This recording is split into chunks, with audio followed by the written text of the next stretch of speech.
Hello, Dallisa Hocking here, fifth generation psychic medium, bringing you the latest episode of Planets and Predictions. Thank you so much for joining me today as we dive into the current transits, what's happening with our beautiful planets up in the sky, and we take a look at what the heck is going on in the world. So I have a new fabulous astrologer, new to me anyway. She's been doing this a long time, but I'm going to bring her on here in just a minute. I'm going to get her take on what is happening with the astrology right now. What's happening, what's unfolding, and then we're going to take a look at several news headlines that I pulled up. So yeah, let's just get right into it. Let me get her bio pulled up, and I apologize in advance if I say her name incorrectly.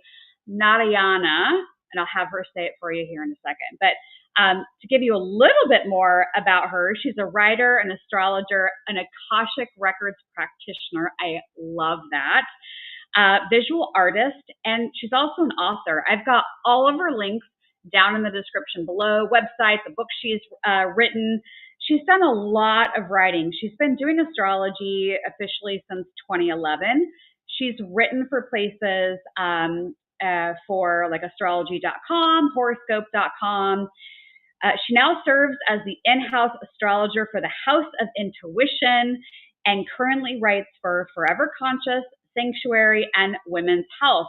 You can also find her writing and astrological insight in places like, no big deal, Vogue, Teen Vogue, Cosmopolitan, Well and Good, Refinery 29, Parade, I love Parade, Pop Sugar, Bustle, Brit and Co., The Zoe Report, and more. So basically the guest today is a really big deal. So say hello in the comments. Let us know where you're tuning in from. I want to say hello to everybody. And while you're dropping your location in the Zoom chat, let me go ahead and bring her on the screen to properly pronounce her name and tell us more about herself. So hello, how bad did I butcher it? You did perfectly. It's like if the letters just came through, it just beautifully, even the sound of it, I loved it. And you have the Mercury in Sagittarius like I do. We were talking about it backstage. And so anyone you ever meet that has a Mercury in Sagittarius, my experience of them is they will tell you.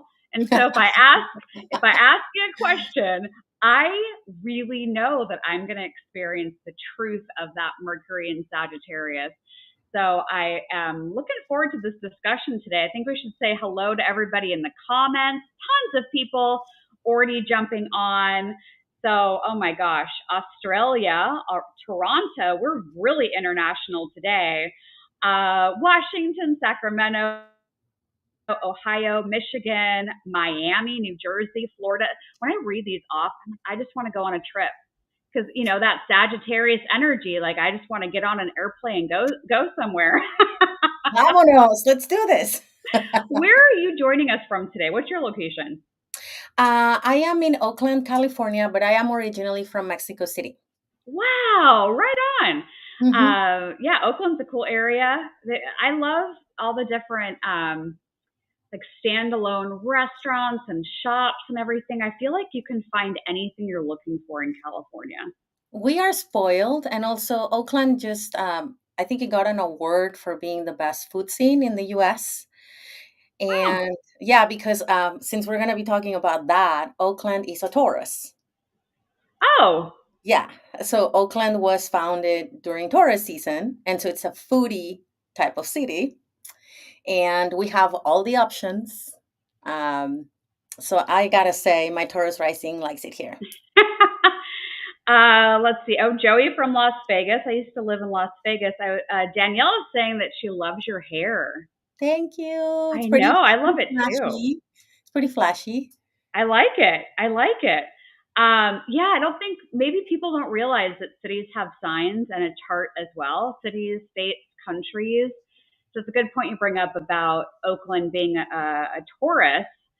So yeah, people that are drawn to different places, you can always look up their astrology chart or go to an astrologer and pull up even your astrocartography. Do you ever look up the astrocartography? Oh, 100%. I do astrocartography readings. I have the special software. I'm obsessed with it, actually, because I was born. I shared that I'm a Mexican. I'm from Mexico City, and I'm a Scorpio sun. So I was born right on my Pluto line. Oh, Mm-hmm. wow. And I came to the U.S. in 2007. And the first time I looked at my astrocartographer chart, I cannot believe this. No wonder why Mexico City is an incredible city, but it's just not for me. But Wow. as a Scorpio, I chose that as my path, and diving through the Akashic records. I know that I chose that, but it was a tough beginning. And I ended up here because I have my Moon Mars line, and then I met my current husband here. Astrocartography is just fascinating. It's like, but going back to what you were saying, Dallisa, everything has a chart. Since we're going to be talking about locations, your cat has a chart, your dog has a chart, your business has a chart, um, a country has a chart, which is when it was established. Exactly on that time. Even cities have a chart. That's how I found out that Oakland was a Taurus. So everything has a chart, which is fascinating. Because that's how you can predict. That's how you can look at absolutely everything and how it affects, how the transits will affect that chart at any given time. Oh, I love that. And I get people sometimes that'll ask me for astrocartography, so now I know where to send them. But basically, I've heard about it over the years. If somebody's looking to move somewhere, before they move, they have an astrologer look up the astrocartography for that location to see what the energy could be for them living there. So if you're looking at even going to Spain for 3 months, maybe Spain's not a great example right now based on the news of yesterday, but if you're looking to do anything significant in a location, astrocartography would be something to look at. I think it's worth doing a session. Oh, 100%. It's pretty complicated and you need special software because I gotta say the free websites online are incomplete. But it's kind of the story. Some people think that astrocartography, they think about it in a different way. So what astrocartography does is that it brings some of the energies in your chart that might not be active or that you might not be very aware of. If it's not in the chart, it's not in the chart. So if you move to a certain location or go on vacation, you're going to have certain energies being activated. And besides of the astrocartography lines, you also get parans, which is a little bit of how the ancient Egyptians used to do astrology. You have like planets setting and planets rising and all of this. And it's the story of your relationship with Mother Earth. That's the way I see it. Oh, beautiful, beautiful. Yeah, let's start talking about the astrology of today. Before I do that, I want to mention why this jar is on the screen because I forgot to say it at the top of the show. But anybody that tunes in here live and comments on the live stream, your little bauble will go inside this jar. And at the end of the show, I'll pull a winner for a personalized 12-month tarot report. So stick with us through the whole show, comment, say hello to us. And so that's the jar. In case anyone's a first timer and is like, what the heck is this on the screen? Oh, gosh. Yeah. So the astrology of the moment, of the day, of the week, like what's standing out to you right now? Like what's happening that you've got your finger on?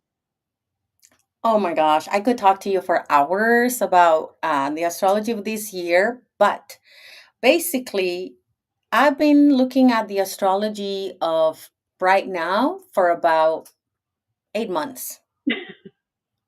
Why? Because we forecast ahead, and last year when I noticed that Mars was going to go retrograde and where it was going to go retrograde and what it was going to do, I just went, oh, it's going to be a long transition between 2024 and 2025 for many reasons.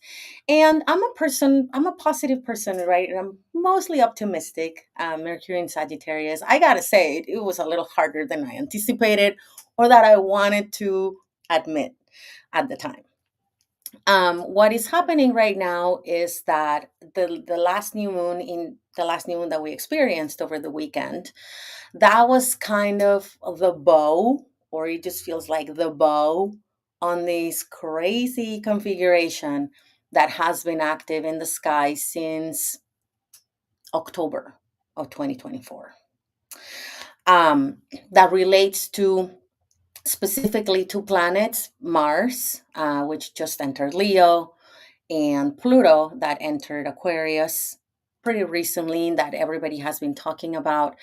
And so you have the two most intense planets in the sky having this face off, right? Mars and Pluto, for 6 months, right? With a total of 3 clashes. We can talk about those dates if you want. I have them right here because it's giving people a lot of validation to know that it's not you. I mean, it's been an intense time. Even astrologers have had an intense time, because being an astrologer doesn't mean you're not going to feel it, by the way.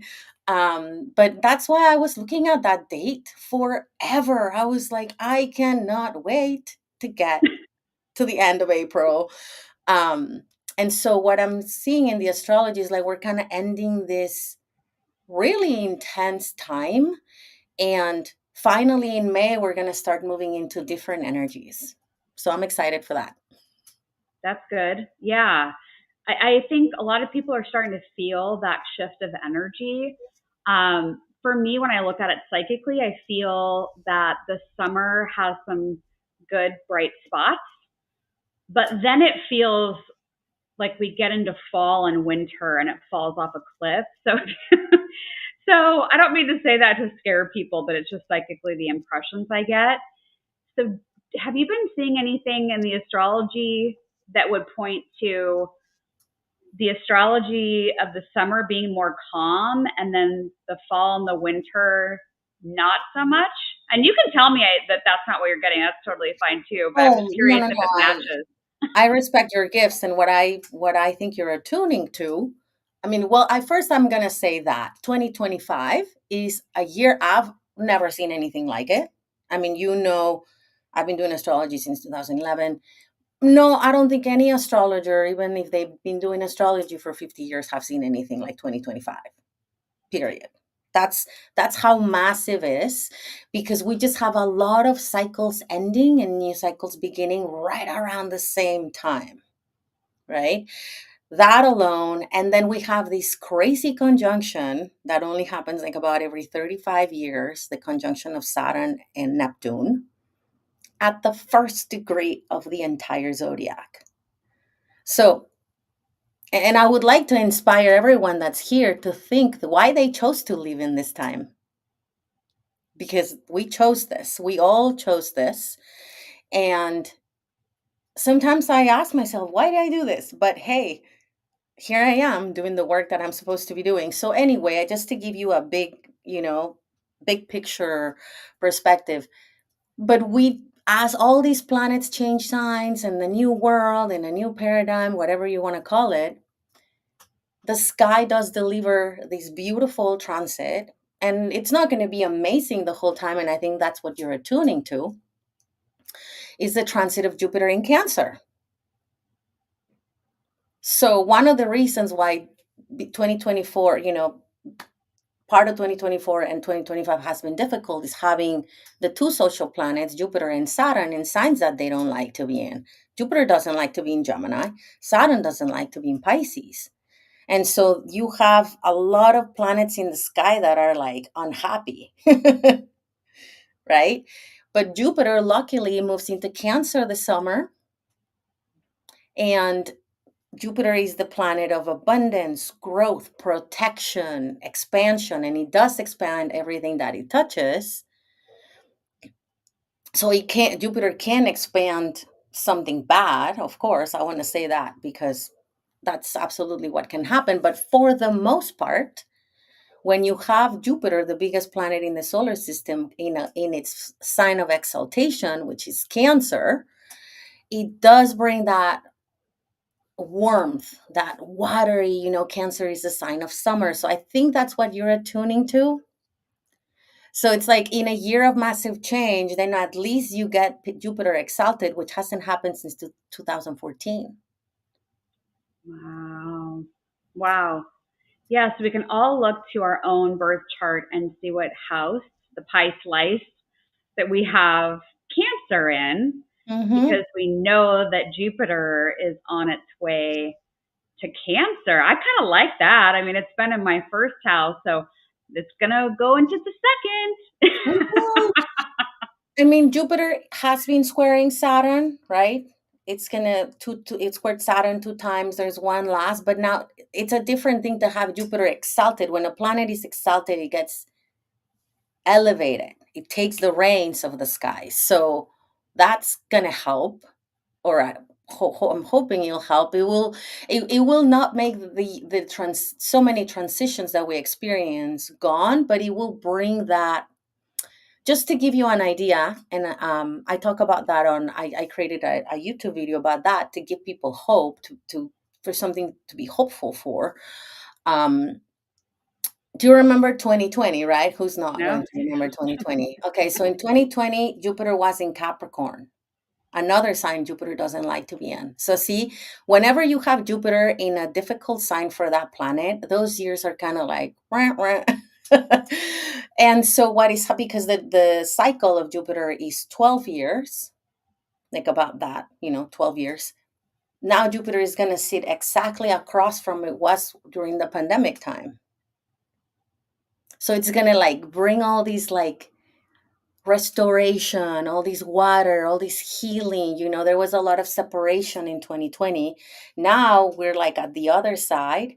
So it's a tribe, family type of year between the summer of 2025 and the summer of 2026. In reality, we're not going to feeling until July, right? So I do want to let you know, until July is when it really kicks in, and it's like family time, closeness, friendships, traveling, learning. A lot of ancestral wisdom is going to be downloaded during that time as well. Wow. Wow. Okay. So we have that to look forward to. Is there Mm. anything you're seeing on the horizon?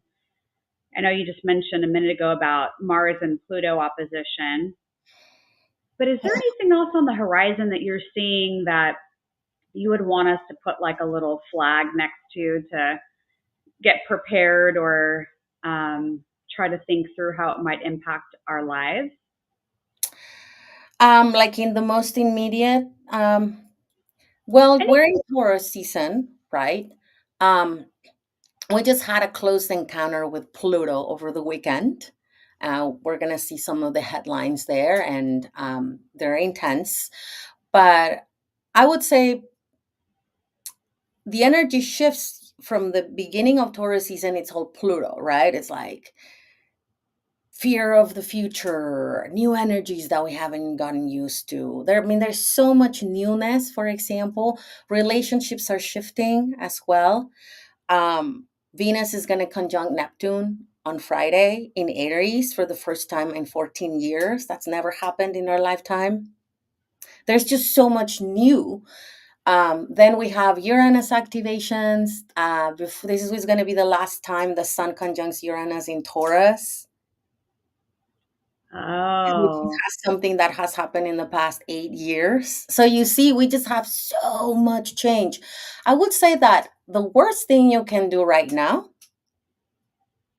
is saying the things, this is how we do it, or I've always done it this way, Hmm. or that's not my jam. I don't roll that way. Because the universe is just going to tell you, like, "Ta, ta, ta, ta, ta," like, come on, everything's shifting. And so you need to open your mind in a big way, because if you don't, you're going to find it difficult. Right? And that's what Taurus energy is really good at. It's the most stubborn sign, it's fixed earth. And with Uranus being activated, we had the new moon in Taurus on April 27th, but that takes us to the full moon in Scorpio on May 12th, which is all Uranus. It's conjunct Uranus. So change, change is going to be prevailing, but not in a difficult way. If you're able to flow with it, you can have major epiphanies. You can have major aha moments. Like Uranus is the planet of Kundalini energy. It's literally what is like helping you, when we attune to the Akashic records, right? Uranus is like that serpent. That's why I have it right behind me, by the way. Ah, It's that serpent that clears your chakras so you can communicate with the higher realms. But you have to be really grounded in order to do that, and willing to see what's beyond your limitations. So open your mind, do things differently, try new things, shake your mind a little bit, so it can get you to places that you've never been before, because nobody alive has experienced this transit. So we're all kind of in this together. I love that. Yeah, good reminder. And as I think about Uranus going into the late degrees of Taurus, it just feels really erratic. I've been predicting psychically that we will see even bigger changes and announcements about money, currency, digital platform. But as you say, fixed Earth for Taurus, have you given any thought to whether Uranus going into the late degrees, let's say 28, 29 degrees of Taurus, do you think we will see bigger earthquakes or bigger like volcanoes? Do you associate those two together? Oh yeah, 100%. Yeah. 100%. And not to scare people, but those are natural events. I know that, and I don't want to scare anybody, but because Taurus represents the earth, and Uranus shakes things up. Uranus has always been correlated with seismic activity, because it's its job. It's the planet that shakes things up. That, like, in your birth chart, for example, Uranus is going to give you everything that is authentic about you, that helps you stand out. That is, if you don't resist it, right? Which, by the way, 30% of the population resisted. 70 resisted, 30% don't, right?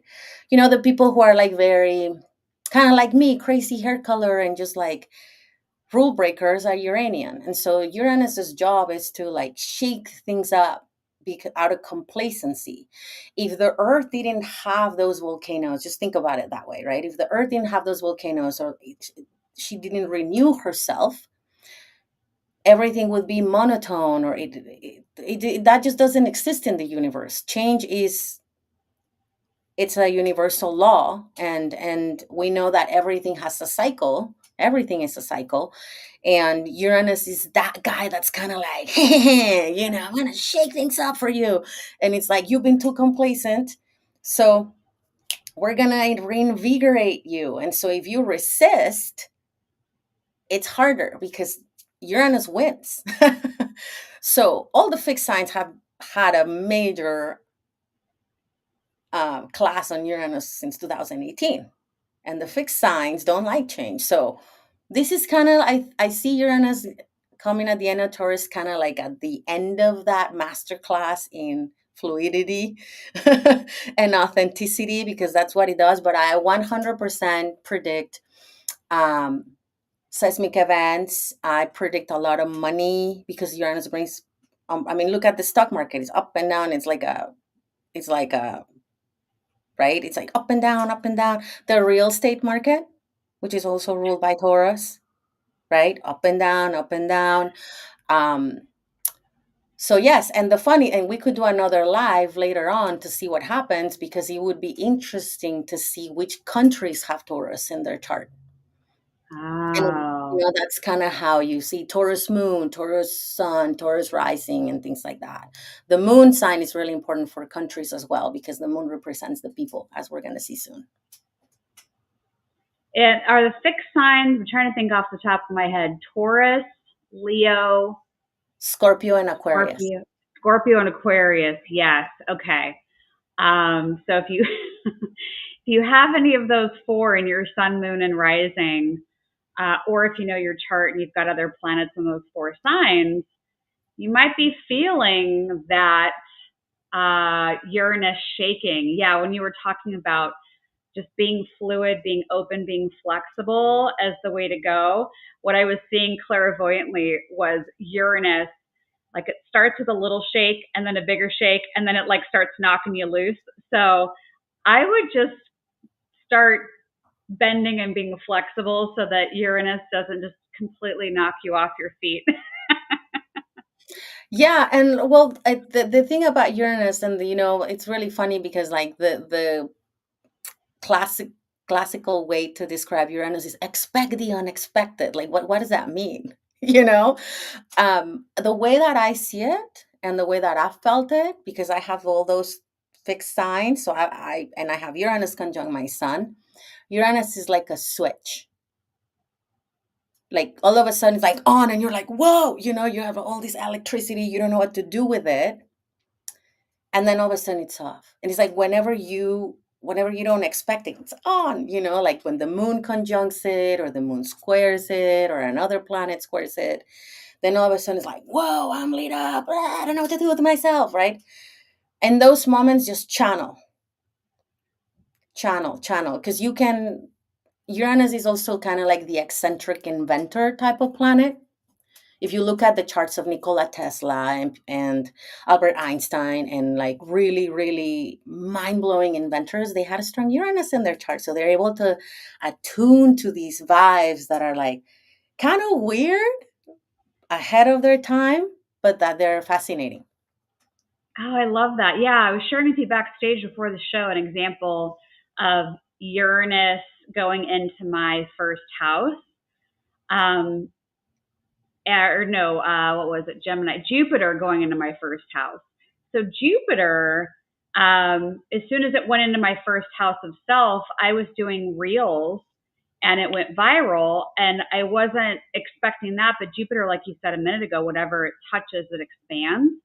And so my Instagram is my name, Dallisa Hocking, right? So as soon as Jupiter started coming in and expanded it, and with Uranus getting ready to go into Gemini in July, I think, I've been looking at it, but I think everybody just kind of giving them a heads up that they should also look to see, we talked about Jupiter going into Cancer, but I Mhm. also think, look to see where you have Gemini in your chart because, Second house. oh, so you have, okay, yeah, because we're one Mhm. off since you're Mhm. Taurus rising, I'm Gemini rising. So, yeah, so wherever you've got Gemini in your chart, know that Uranus is coming for it. And it's everything you were just talking about of like expect the unexpected. How does that work? So that area of your life, wherever you have Gemini, is going to experience energy for 7 years. 8, yeah. So Mhm. yeah, okay, yeah. So a Mhm. long time. So be ready and not ready because you don't know what it's going to bring. Yeah. I mean, I'm thinking this could be winning the lottery because I have Jupiter in the fifth. So Interesting. Jupiter in the Okay. fifth is like, the fifth house runs risk taking and playing and all of that. But so I'm like, I need a plan in place to win the lottery. I have 8 years to do this. So I don't even play it. It's just something that's been swirling in my mind. Maybe my guides are telling me to like play the lottery. I don't know, but Somebody I feel like mentioned in the comments earlier about playing the lotto, so that's really interesting that you brought that up. So I feel like your guides are infiltrating messages in the chat about playing the lotto. But yeah, this is why it's so, I think, keys. As somebody who talks to astrologers semi regularly, and I've talked about how an astrologer, for all intents and purposes, pulled me out of a dark night of the soul that I had several years ago. I could not speak higher of astrology. I love it so much. And I think that anybody having a big question about themselves or their life or what's coming, I think astrology is like this amazing blueprint. And when you've got a good astrologer like you looking at the chart that's been doing this for a long time, you can see all of these things that are being set off and how, because like somebody who maybe hasn't been doing astrology for long or doesn't understand those details probably would not have correlated Jupiter in the fifth house and Uranus going into the second house of money as a potential lotto transit. So that's what you get to discover when you have an astrologer looking at your ins and outs of your chart. I think it's just fascinating. Yeah, what I Yeah. do in my readings, it's like, because there is a such a like a million ways in how something can manifest. I'm always trying to inspire my clients to go to the highest vibration of that planet. When Uranus went into my first house, I knew it was going to change my life forever. That's when I decided to start dyeing my hair coloring crazy. I started out with little purples here and there, and as someone who was born in Mexico, which is a totally different country now than where I was when I was born, I always felt like I didn't fit in. Right? This is like, well, I got 8 years to like let my freaking flag fly and just be myself, and like this is your moment, and so, yeah, I mean, that's my style is inspirational, because sometimes people tell me, well, what is that gonna be, good or bad? And I said, it's up to you. It's up to you. You get to decide. I get to decide 100%. I think it's important to find the balance between, and I love your story that an astrologer helped you through a dark night of the soul. I love that. Thank you for sharing that. But I think it's important to find the balance between prediction and flow, because, I mean, I've tested this. If you're trying to control everything according to astrology, you kind of miss the magic of it sometimes. Um, and sometimes I wonder if my husband doesn't want to live with me, because I'm like, that makes sense. Mars something. That makes sense. Saturn. And that is totally like, and that is absolutely Venus in Sagittarius, and all of that. But it's I think astrology is amazing to observe the world around you and kind of give yourself context on what is happening. Like, remember when like Neptune entered Pisces very recently, like in March? You probably Neptune talked about entering it in Pisces. your, yeah, Neptune. Yeah. Literally, like around those days, the whales got crazy here in San Francisco. I mean, they were just going nuts out of nowhere. They were doing these flips and turns, and they were just having a show. And I was like, that's Neptune entering Aries. Yeah, oh, yeah, Neptune into Aries. Yeah, yeah. Yeah, Neptune, the planet that rules the water, right? Like oceans, Poseidon Mhm. kind of energy. Yeah. Um, Totally fascinating. People are really enjoying, I see in the comments too, people saying, like Ramona saying, I don't really understand astrology, but I'm learning I could benefit from learning something new because it always resonates. Yeah, what I love about another thing I love about astrology. So I make these predictions that, come in psychically as downloads. I channel a lot.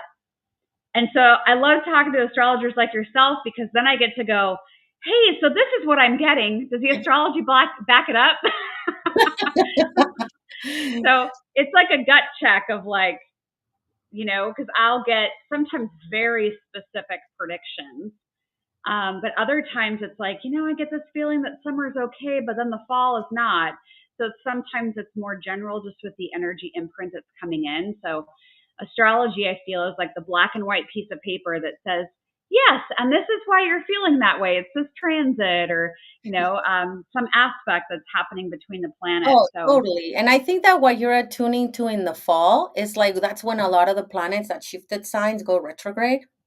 oh, Like okay. Neptune and Saturn that are just entering Aries, that's when they're going to go retrograde. And I think that's what you're attuning to. Because like, Ah, yeah, because I write like yearly horoscopes and all of that, which are actually pretty difficult to write because you got to think about the whole year. I was like, well, the fall, I don't know, the fall is going to be tricky because you think it's like all systems go, right? But then the retrograde kind of like brings you back. On the plus side is an opportunity to like recalibrate. Or yeah, yeah, I think that's what you're attuning to, for sure. Yeah. yeah. Let's go have just like a hot, sizzling summer and enjoy the heck out of it, and just know that we're going to be greeted by a fall that will ask us to go inward and rethink some of the things that have happened. And that's okay. We need the balance. It's never going to be all one way or all another way. And I think that's also the beauty you were talking about earlier about fixed signs, because somebody could have heard that, the Taurus, Leo, Scorpio, Aquarius folks. I'm like, oh man, Uranus is going to try to shake me loose. But we need the fixed signs, just like we need the cardinal and we need the mutable. I have a ton of mutable. Mm. And I love that when I come across somebody who's a fixed sign or has a lot of fixed energy, because I'm like, yeah, we can balance each other out a little bit. So, yeah, we need everybody. We need everybody's magic. We need So, everybody, and then we need all the signs. That's why if you don't like Scorpios or Geminis, which are like the most misunderstood, just so you know, you have Gemini and Scorpio in your chart. we all have everything. It's We just all have it how, all. yeah, it's just how it's placed in the chart and in what degree and what aspects and all that stuff. But yeah, we all have everything. So we all have Gemini, we all have Scorpio. Um, that's really funny. Yeah, I just said that because, like, as a Scorpio, I've always felt that, like, kind of like, oh, when you yeah, say, yeah. yeah. I've seen that over the years of people that I'll meet where it's like, oh, they're a Scorpio, and you kind of do like a Like, ooh, ooh. yes, yes. But yeah, Gemini, yeah, I could see that too. Interesting. Okay, we got to talk about headlines.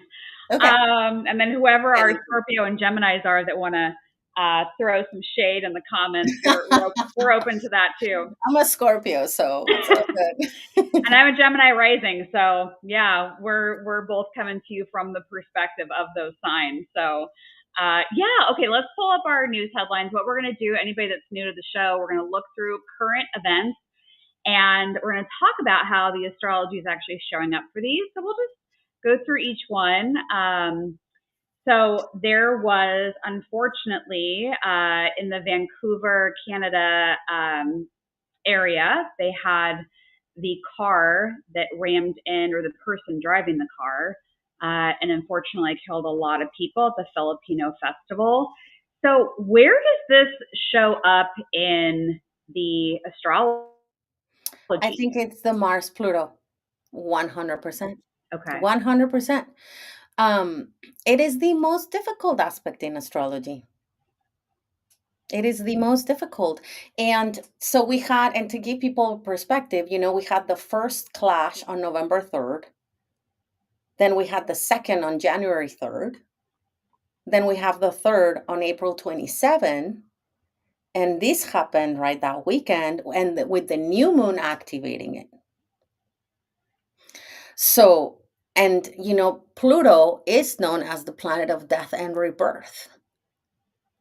And I mean, I don't know. I decided to not do anything that weekend because if my chart was in it, you know what ended up happening? I broke my toe.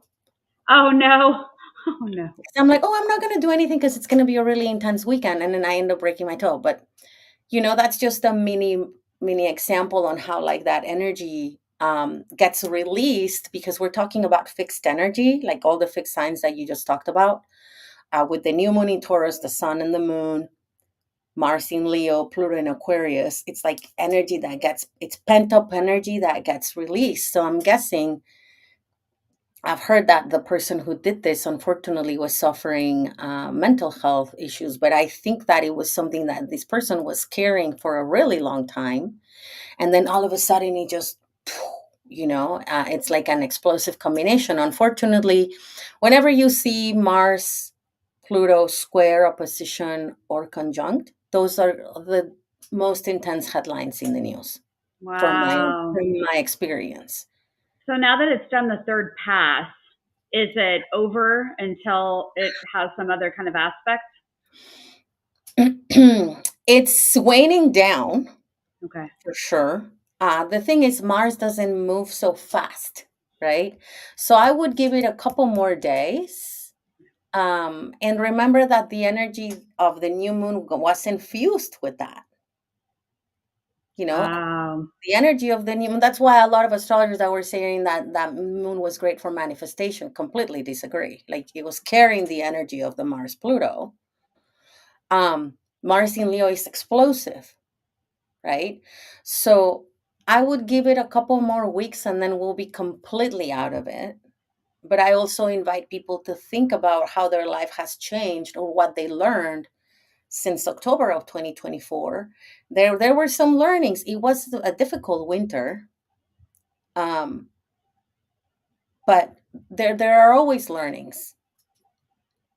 Yeah, for sure. I was doing for a stretch of time morning pages. It's from a book called The Artist's Way, but it's where Mhm. you wake up in the morning and you just sit down first thing and you write out 3 pages, whatever you want to write out.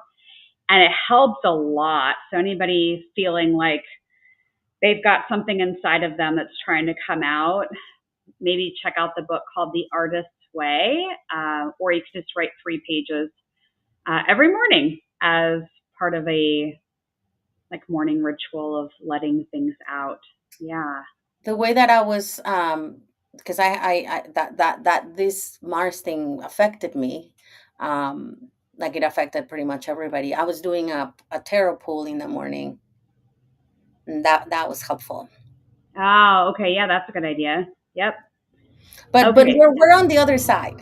You Yes. know, we're on the other side. I mean, I do think well, we can talk about the full moon in Scorpio later, but All right, let's go to the next headline. This is about that massive power outage, Spain and Portugal.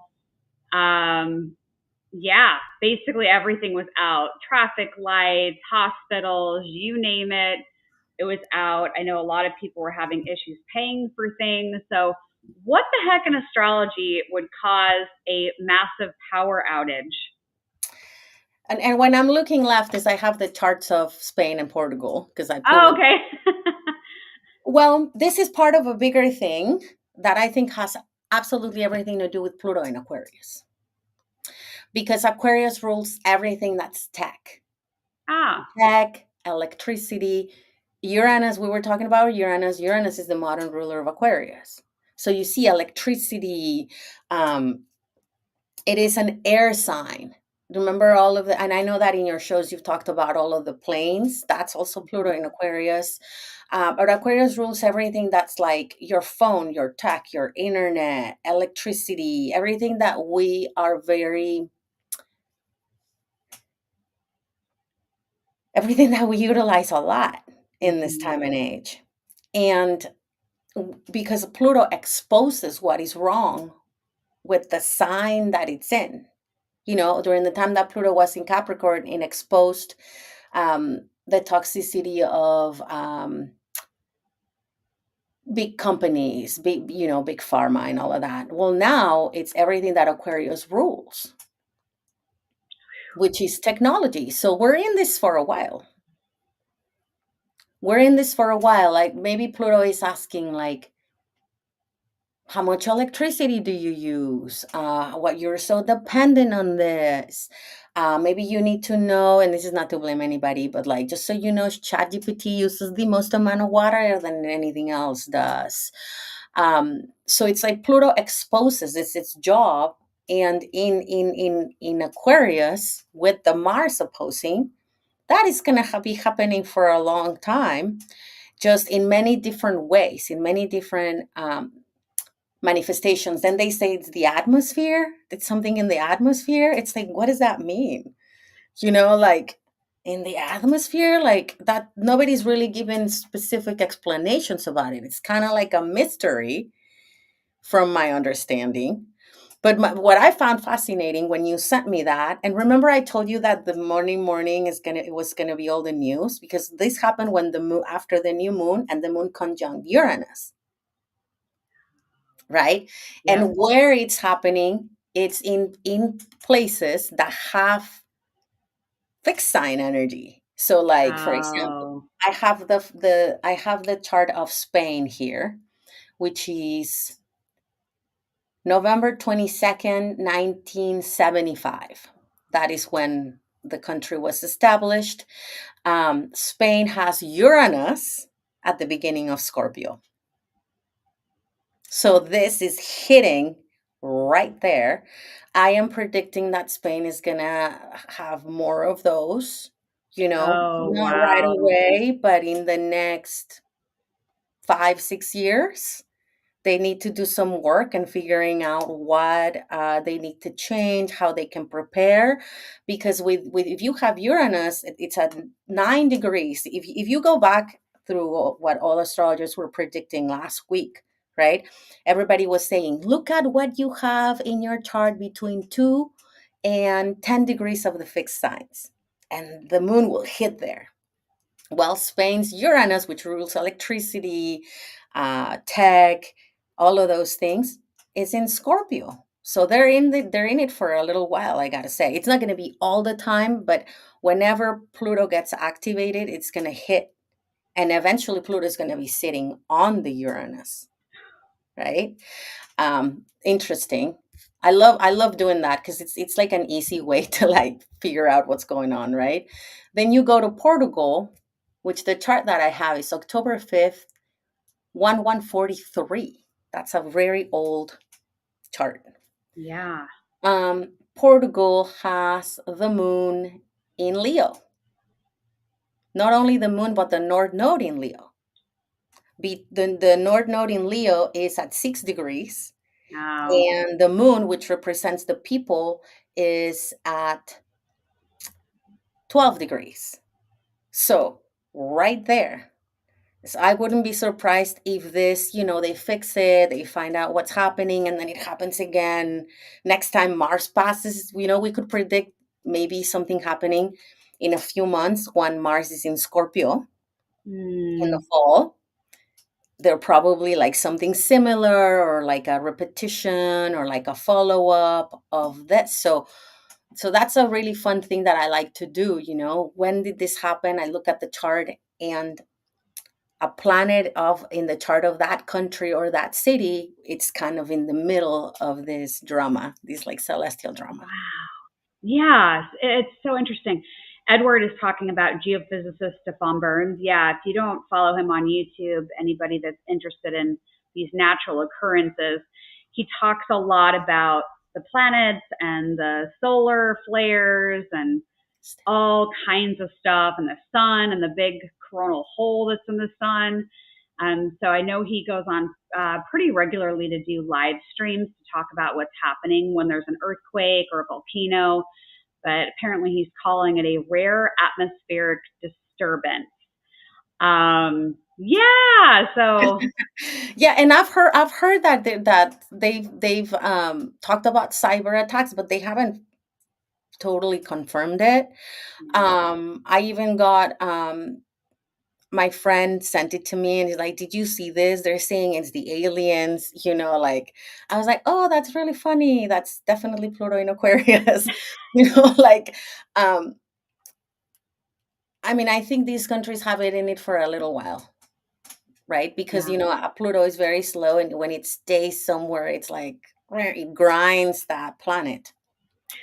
So just keep that in. Not that I wish anything to Spain and Portugal. I love those countries. I've been there. But that's what I am seeing. This is just the beginning of a little bit of like disruption um, to their grids, and different ways, different yeah. different themes as well.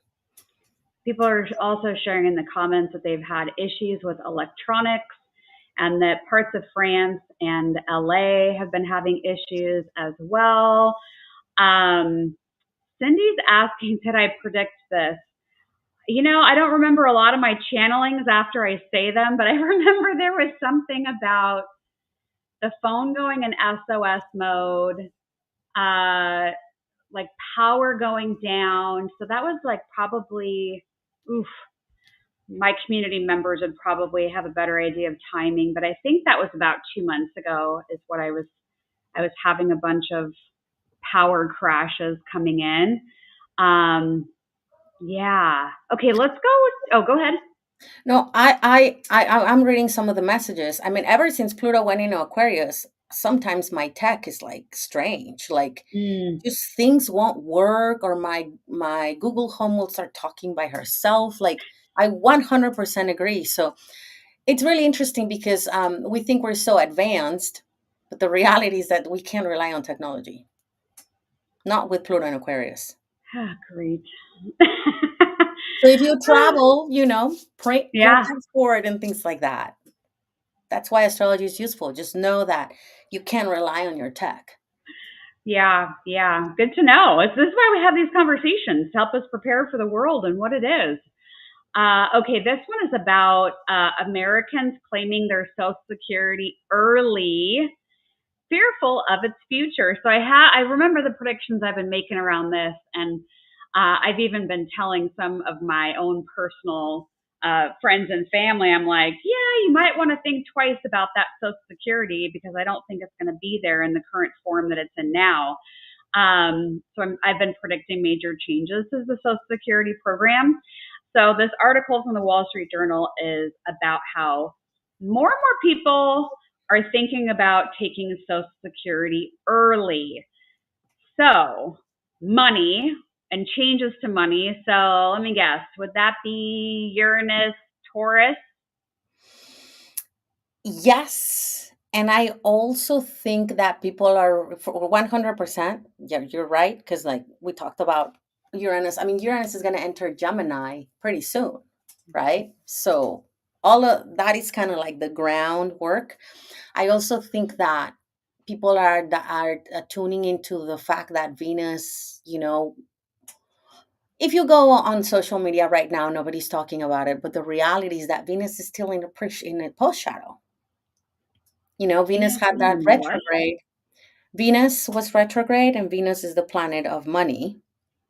So Venus was retrograde between March 1st and April 12th, entering Aries, a sign of that Venus doesn't like. And for the first time, Venus is going to conjunct Neptune in Aries. So talk about, maybe it'd be interesting what if something happens this week. It's not that I'm putting bad juju on the stock market, but I'm thinking that, those news that like $5 billion wiped out of the market. I mean, that's a possibility because Neptune dissolves. So I think that's what people are I mean, obviously there are a lot of things going on in the world, but I think that people are attuning to that. Like, my money's gonna like just be dissolved, like all of a sudden one day it's gonna be gone. That's what I think that's happening. Because everybody's intuitive. You know when you're experiencing transformation, you know what it is. Everything's in there. Astrology just confirms it. Yes. So trust your intuition. Yeah. Yeah, so my husband, who does the stocks, was telling me we should buy stuff right now, and I was like, no, wait and see for this conjunction between Venus and Neptune. I'm like starting to learn that, by the way. So I'm like, I want to see how that plays out. Because I'm telling myself, I think Venus in Taurus is the best time, which is like June. Oh, okay. So when does Venus and Neptune conjunct? When does that happen? So it's basically starting tomorrow all the way to the end of the week. Okay, great. Okay, Yeah. everybody, you heard it here first. This is why you watch Planets and Predictions, so you can hear about this stuff. Yeah, because Venus re-enters Aries tomorrow. Oh, yeah. I'm All right. sorry. I'm sorry. I don't mean to freak people out, but maybe it helps you prepare. Yes, I think knowledge is power. Um, okay, let's see what our next headline is here. The election last night in Canada. Um, yeah, the Liberal Party won the fourth successive Canada election, Carney, all of the things. So, yeah, what do we point to with astrology and the election? Well, I have the chart here of Canada, which is July 1st, 1867. You know, you can have two charts for one country. It happens, like for example, the US has two, but most people use the Sibley chart. Um, well, here, what I am seeing is, I mean, in my opinion, and I know that things have gotten more conservative in the world in the past, I don't know, decade or something like that. But I don't see Canada as a place that could truly fall into a lot true conservatism because it has that Uranus conjunct its sun. It's in Cancer, so it might not be so obvious, right? Because like Uranus in Cancer is not like super obvious like Uranus in Scorpio would be or Uranus in Aquarius. But this is a country that's always keeping like an open mind. Like it's a place where like people are just more accepting of people being authentic, and that's what it seems to me that, like, sure, there was a wave of conservatism, but at the end of the day it's not a place where that would thrive. That's my taking. And I think it's good news. I mean, people seem to be happy about it. um and what this weekend was bringing there, I mean, I think that the Canada chart has Pluto in Taurus. So I do see some changes coming to the country eventually in the next few years. But the way that they manage the changes, it's going to be, which it seems to be positive, right? Um, I think that that's what happened. Like, in reality, people don't want a conservative government there. It's just not part of the nature of the nation. That's my take on it. Yeah, no, it's interesting to have you look at the country chart and see with Uranus and Cancer, and that fits the vibe. Yeah, I didn't realize Canada because I try to like really stay as neutral as possible with politics, and I didn't realize Canada was a liberal country. I just didn't think about it. Didn't cross my mind. And so when the results were called last night, I was like, really? Okay. Like, but I probably would have said really like that too if the Conservative Party would have won, because I think they're just kind of unassuming in a way. I don't know how to describe the energy of Canada, but yeah. Yeah, so it's funny, right? Because you wouldn't think that of that place, but because it's Cancer, it's more subdued. The U.S. has a lot of Cancer too, but it has an Aquarius moon, it has a Sagittarius rising. Like for example, Canada is an Aries rising. You know, um, Cancer sun, and the moon is in Cancer as well. So that Uranus really plays out, but in a more subdued way. The Uranus in Cancer generation is a little bit more mellow than like some other generations with like Uranus in Leo or like the sign. So I think that's what I am seeing here. Um, Interesting. Also, Canada is eventually, right, not right now, but in a few years, it's going to have its Neptune return because Neptune's in Aries in that chart. So, and Oh, Trudeau was there for like forever, right? I think it was 14 years or something like that. Don't quote me on that.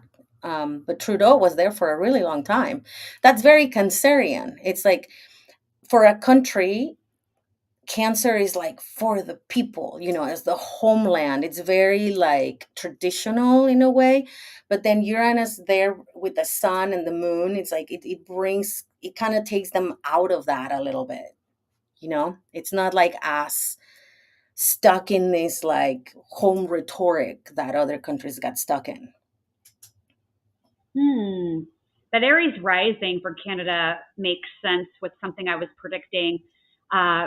This was a couple months ago about Panama Canal, Greenland, and Canada, and what Trump was saying about those three places.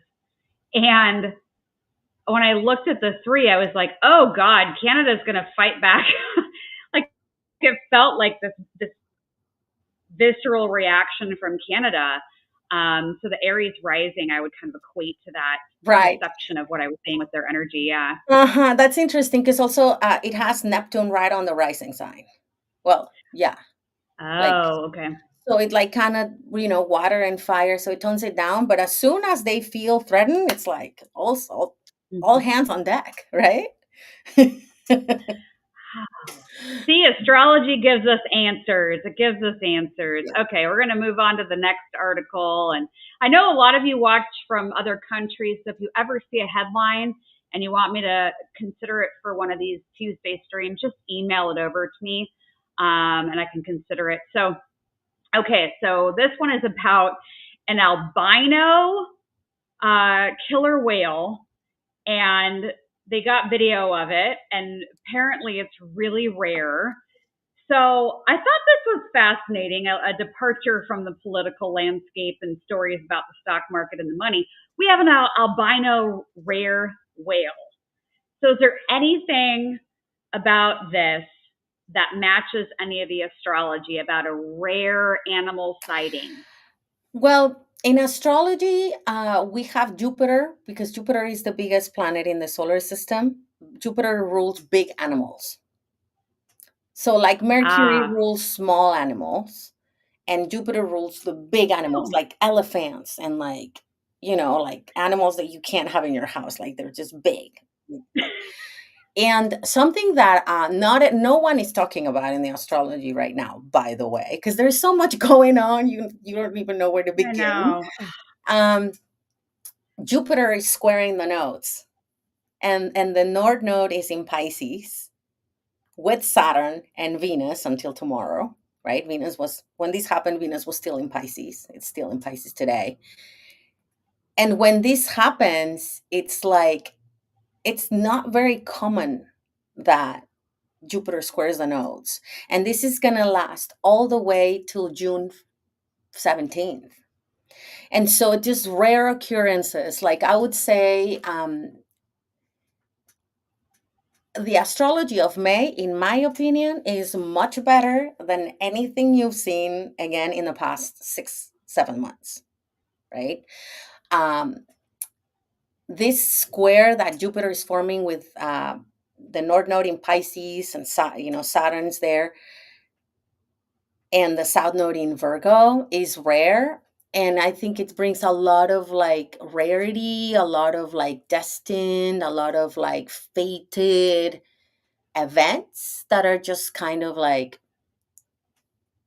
funny or rare. I mean, I think it's going to be good for our personal lives.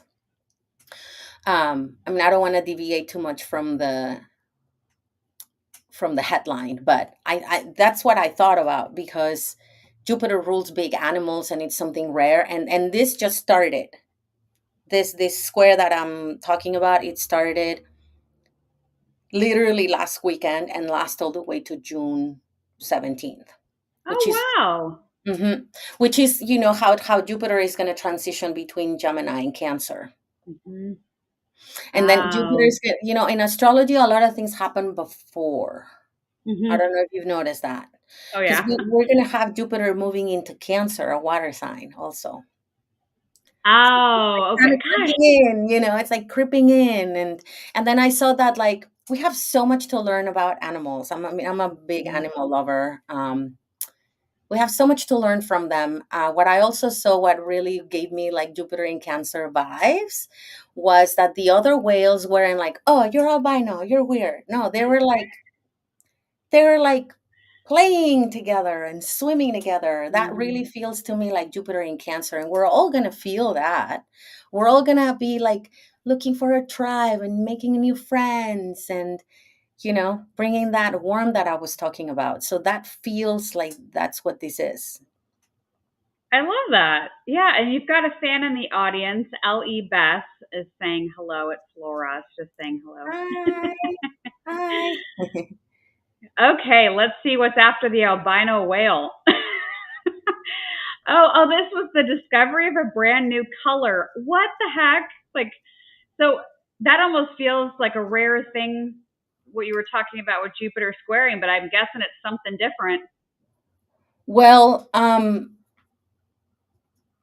I know it sound like a broken record, but because we're getting used to Pluto in Aquarius. Like I remember in a podcast that I was on, I think about a year ago when Pluto first went into Aquarius. The one thing I said is that we're in for some major, mind blowing scientific discoveries because Aquarius rules science, and all of this crazy stuff has been happening ever since. Like we haven't seen anything yet. Like for example, oh, I forgot to send you this, but it happened before this. Like, did you hear about the pyramids in Egypt? Oh, yeah. Uh-huh. That's mind blowing, right? Whenever it gets proven, it's going to change the history of humanity. I mean, this just seems like that as well. It happens on a weekend during Pluto that Pluto in Aquarius is like taking over.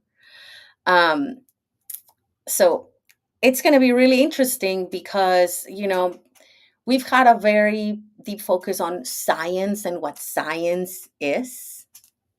Well, all of that is going to change. Yeah, I've been predicting a lot of changes. When the Giza pyramid thing happened, I actually took my community, we did just over Zoom, but I took them underneath the pyramids and we went into that space.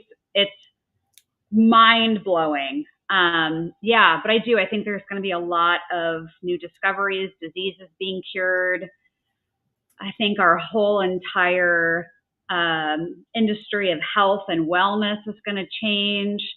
I think AI is going to start, you know, curing diseases and coming up with how and what we do. It's going to be just absolutely mind blowing. Like what a time to be What a time to alive. be alive. They finally are proving what the Egyptians knew, not to get too away from the headline, but they're finally proving what Egyptians knew the whole time, which is like sound cures.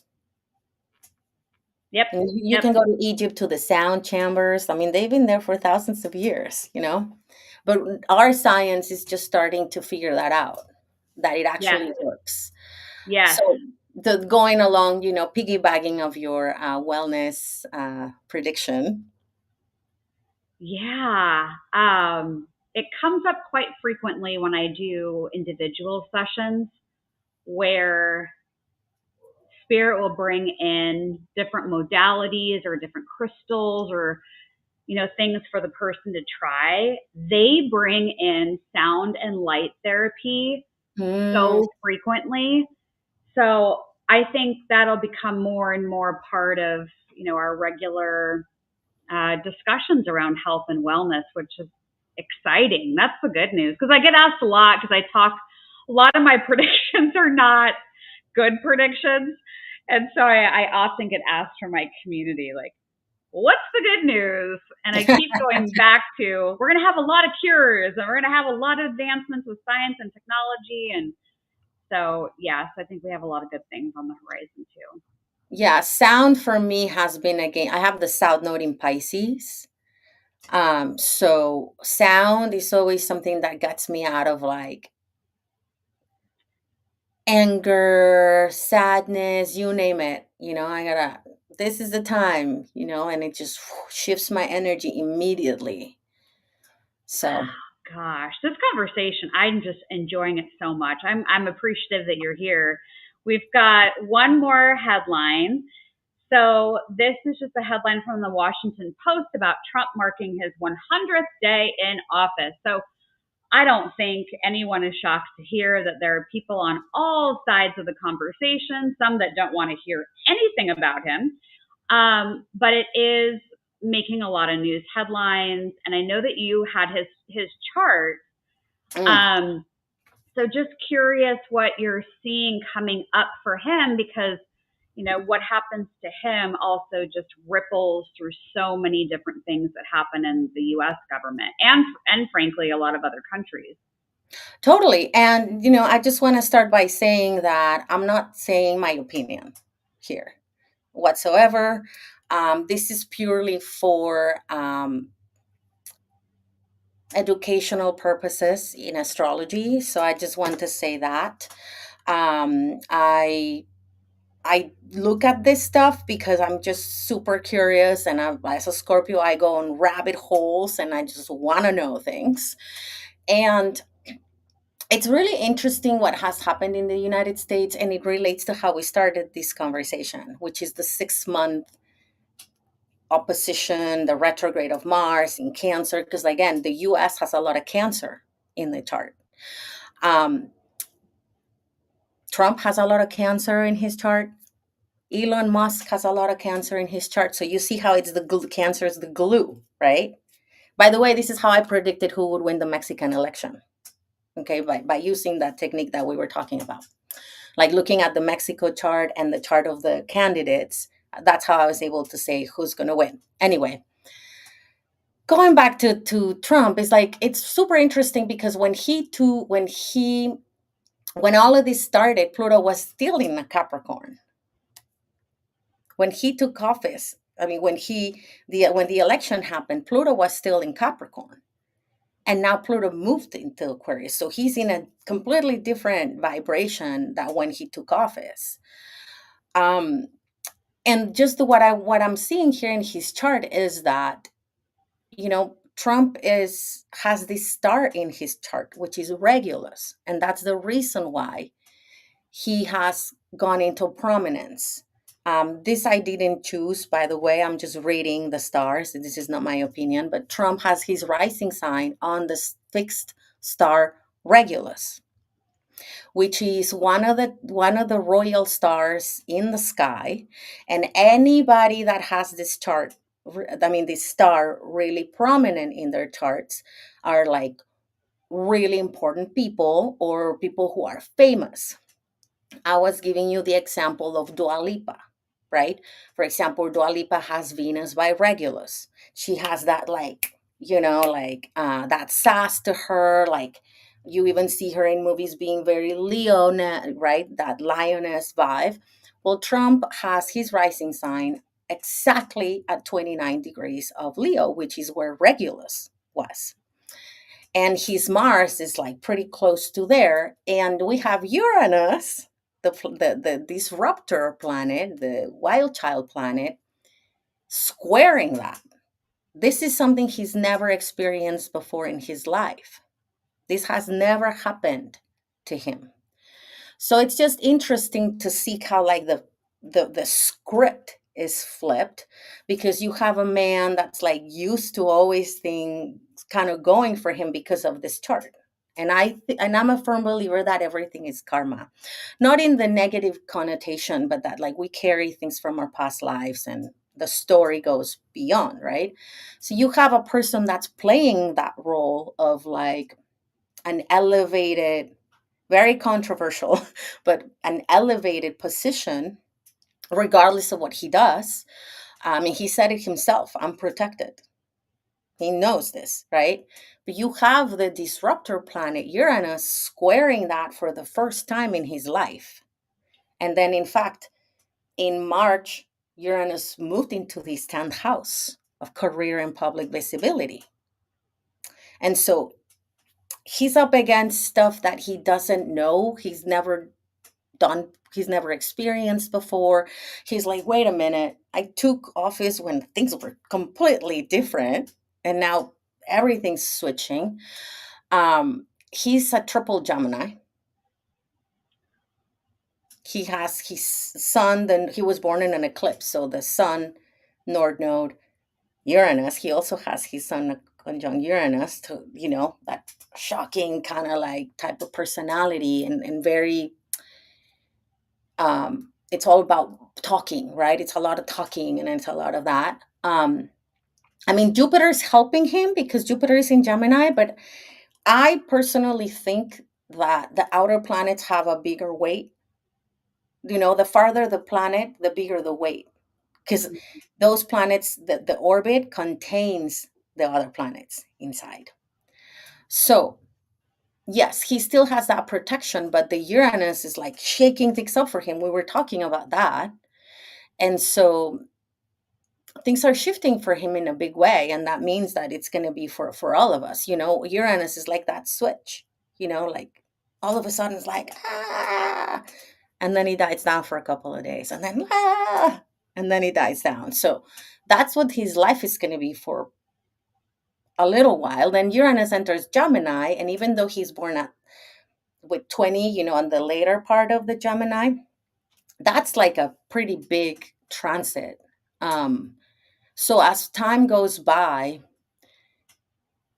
he's just gonna feel a lot of upheaval. Like things are not going like as planned, or like expect the unexpected, right? So I just thought that also that the 100 days that everybody's talking about relate to Pluto going retrograde this weekend on May 4th. So all of the terrain that Pluto passed since he took office, Pluto is going to go back into that. It's going to retrace its steps. So it's like that's why this 100-day headline feels very, very ad hoc to what is happening, because everybody's like, wait a minute, wait a minute, you're not so doing what you promised. It's been already 100 days, and it's really interesting because Pluto rules powerful people. You heard of the word Plutonian, right? Pluto rules powerful people who are like at the top, that have power. And so Pluto is stationing retrograde. It goes retrograde this weekend, and so it's like his power is going to be like not put on hold, but reviewed, right? Retrogrades are about reviewing. And so we have the Pluto performing this epic retrograde between now and October. So it's like, ooh, let's backtrack. So I just thought it was really interesting, because it's all in the astrology. Mm-hmm. It's all in the chart. Yeah, and that's why each week, and like I did with you and I yesterday, really looking at the news headlines. I mean, these days we have to look at them the day before the show because there's so much that changes. Mm-hmm. But intentionally trying to pick these news articles that really do showcase what's happening in the sky. It's almost like proof that astrology is real as we see it play out in front of us. And yeah, you've shared so much today. Your time, your talent is appreciated Of like you wouldn't course. believe. And I know with the comments, people have really enjoyed hearing from you. Before I let you go, I would love for you to tell us where people can find you, your Mhm. website, your socials. I know you said you do sessions, and we talked about astrology, but also the astrocartography, more specific piece of astrology earlier on in the episode. So if you can just let people know a little bit more about what you're offering and where to find you, that would be great. Of course. Well, first of all, thank you for giving me space to talk, because I'm the biggest nerd, and I just love to have, people who I can chat with. So it's been a huge pleasure to be with you. You are so easy to talk to, and your audience is super involved. So thank you for all your comments. So yes, I do astrology readings, all kinds of them. I'm particularly really good at um, predicting really big things down the road. Um, you know, Big things like one of my clients just emailed me telling me that 2 years ago I told her that she would run into money, and she'd run into money like 2 years later. Anyway, so I do astrocartography readings. I'm really into Egyptian cosmology. So I've been studying that for a couple of years. So I do Egyptian readings as well. So what I'm doing is I match Egyptian astrology with Western astrology. That's kind of like my newest baby because I'm fascinated by it. I just came back from Egypt. I went in the fall. I do Akashic readings. I have a reading that's called Soul Path, which that mixes astrology and Akashic records. That has been really fascinating. I wrote a book about the moon. That was my first book, Moon Signs, How to Work with the Moon. Oh my goodness, you're here. Yay. That's she was with me in Egypt, by the way. We went together to Egypt. And right now I am just holding my book, my new book, Written in Your Stars, which is all about working with your planetary cycles, right? Like your Saturn return, your Neptune square, your Chiron return, your Venus return, all of that. It's really pretty. I'm really proud of it because, like, when I started studying astrology, I wish there was a book like this.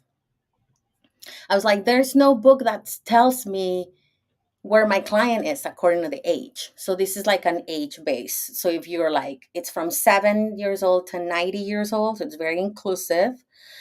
And I created a calculator where you're just punching in your date of birth and a timeline, and it's telling you like, oh, you're gonna get your Saturn opposition at this time. You're gonna get your Venus return at this time. And so anyway, for anyone that orders it, I'm giving a Jupiter in Cancer free report. So I'm calling it a manifestation guide because the transit of Jupiter in Cancer, like I was saying, does feel like a balm for the soul right now. Um, and so I created a guide to help people kind of take advantage of that because that's the best thing in the astrology this year and next year. So I want to inspire people to harness that, and I'm giving that for free. And you've got it on your website. And Yay. in the description of this video, you'll find that link that I'm showing on the screen now. So Yay. how cool. Oh, it comes out July 8th. So is this like pre-order? Yeah. And just by the way, it's coming out the day before that Jupiter enters Cancer. I was like, that's a sign from the universe that I need to make this guide. Because I didn't choose that date, actually. Oh, Mm-hmm. yeah. I love the cover of it. It's really snazzy. Oh Thank you. my gosh. I was, with both of my books, I gotta say, Oh, I've been yeah. That's really the other like, one. that's the first one. Yeah, that's the first baby. Oh. I don't have any kids, so my books are my babies. And then it has gorgeous art. Oh my gosh. Yeah. Yeah. I work with Quarto. She's probably not here, but my publisher, I love that woman because they're just like, bam, they made this. They asked me, can you write a book in 4 months? I was like, hell yes. Yeah. I have a lot of fire in my chart. I can do this. And literally 9 months later, the book is published. So these people make stuff happen, and I appreciate that. And how do you pronounce the name of your website? I just put it in the live chat too because Oh yeah, somebody was asking for it. naramon.com, naramon.com. So yeah, thank you for giving me the space to talk about my book because I'm really proud of it. Like I said, I wanted to have this as a student, and I was like, well, Yeah. that doesn't exist. I'm gonna create it. Sometimes that's what it takes is we experience where the hole is and we create it ourselves. And I'm glad that you did because I know You're there's a gonna lot of get your people. own copy, so it's gonna be sweet. Yay! Yes. So get the copy, buy the book, get your free report that comes along with it.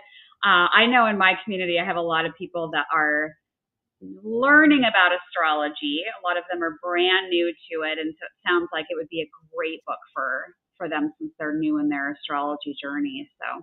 Honestly, to be completely honest, it's very approachable because that's how I try to convey things. So it will help you figure out the relationship that you have with each planet, right? So what's your relationship with the wild child Uranus? What's your relationship with your Mars? And from there, figuring out how that story evolves as a cycle, right? Because the planets are inside of you. So that's kind of where I come from, they're not like external forces. They're like external, but they're inside of you. And when you see it that way, it's easier to understand yourself instead of feeling like you are being influenced, right? It's like, this is the planet that's in my psyche. Thank you for that comment. That was really sweet. Yes. Lots of beautiful energy and comments today in our live chat. So, yeah, thank you again so much for coming on the show and for being here. And I hope everybody goes to your website now and purchases a copy of your book. And I just send you so much good energy. And thanks for your time and your talents and for sharing so much with us today. It's one of those power-packed episodes that I feel like people could even watch again a second time or share it with people because there was so much information in the one episode. So I feel like our Mercuries could talk for 5 hours. I'm serious. I know. Oh my gosh. I agree. I know. They're just so excited to be in the same space talking about all of the things. So, oh, yeah. So here we go. Daniela's already saying, I've ordered the book. Woohoo, thank you. You can download your guide automatically. So it's automatic download. Yay! Hi, Erica. Thank you for being here, love. Yeah, I see so many many people here. It's so nice to see the names and the beautiful comments. Thank you. Thank you for letting me nerd out about my favorite thing in the world, astrology. I know we could sit here all day. I'm sure. But we'll have to have you back on sometime in the near future and talk about what else is unfolding and what you see in the astrology. So thank you again. And I look forward to crossing paths with you again another time. So I'll be chatting with you later. Okay. Bye. Thank you, everybody.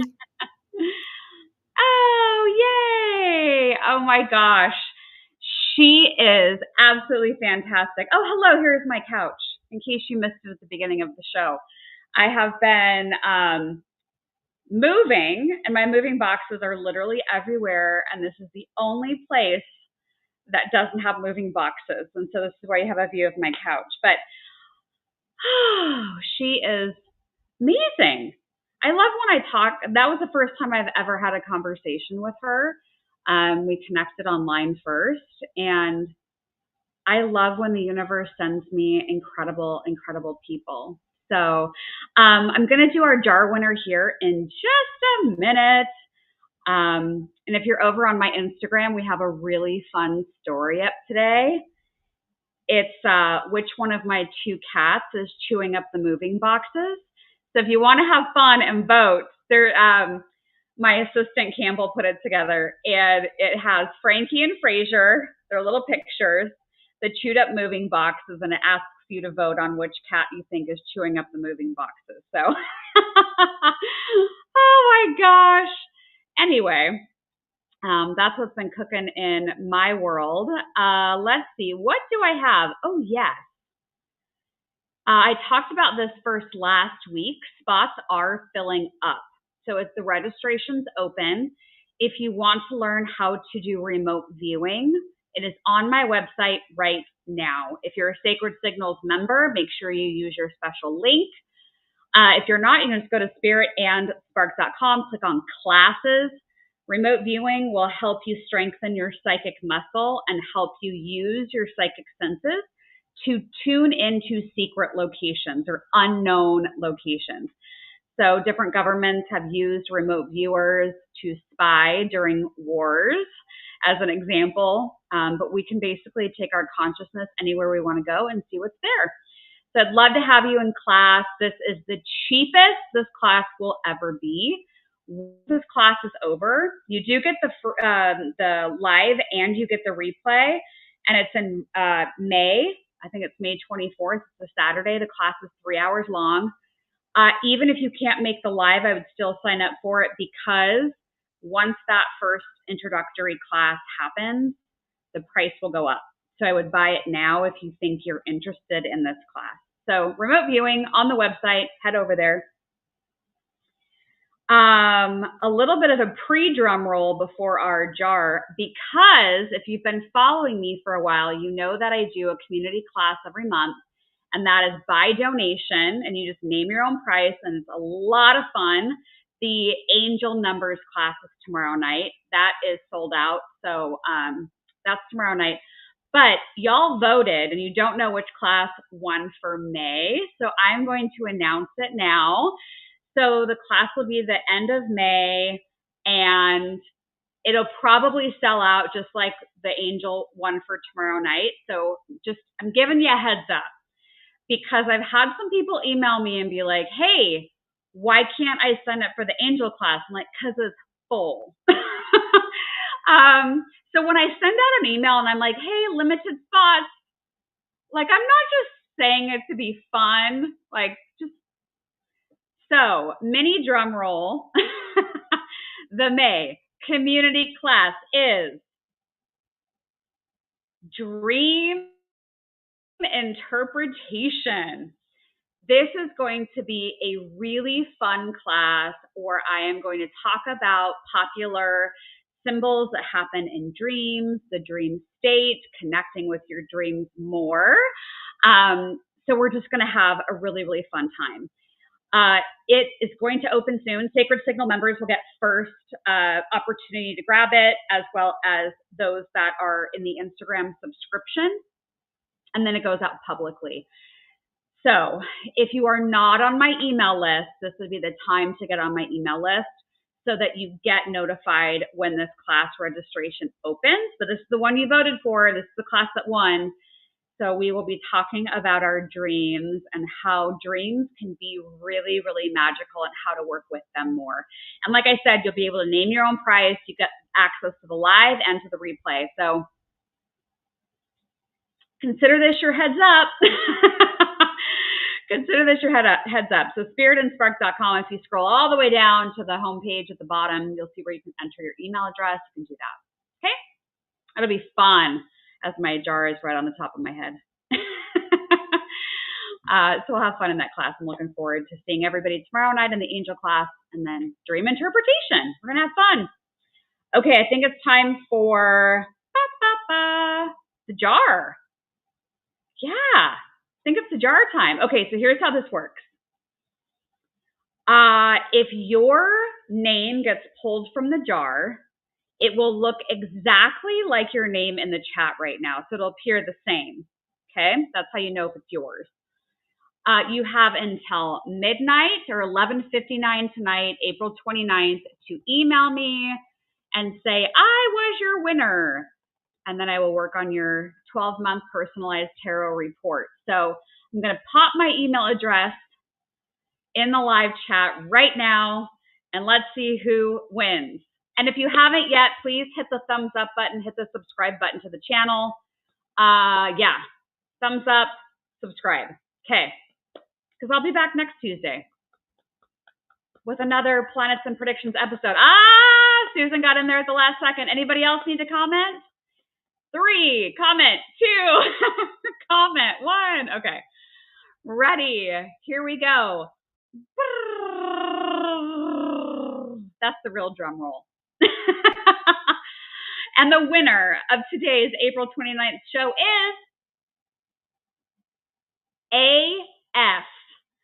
So literally, your name in the chat only said AF. Because I see we have an AE, but we're looking for an AS. So if you were AS, you have until 11:59 p.m. tonight, Pacific time, to email me for your personalized tarot report. So AS, maybe you were earlier in the chat. I don't know. But hopefully you see this and you see that you won. Otherwise, I'll be back next Tuesday. If you're in my Sacred Signals community, we have our astrology tomorrow, where I go over the current astrology in the mini class and how to learn astrology in your own chart. Thursday will be Behind the Headlines, where I'll be talking about my big predictions. So if you are thinking about jumping into Sacred Signals, now is the time. You'll find that over on Spirit and Spark.com as well. All right, everybody. Oh, AS, yay. Okay, you got to email me. Email me and say I won. Oh, yay. Oh, Toronto. Beautiful. Thanks for being here. All right, everybody. That's it for today's episode. I will see you when I see you. Be good to each other. And yeah, let's keep making magic every day. See you later.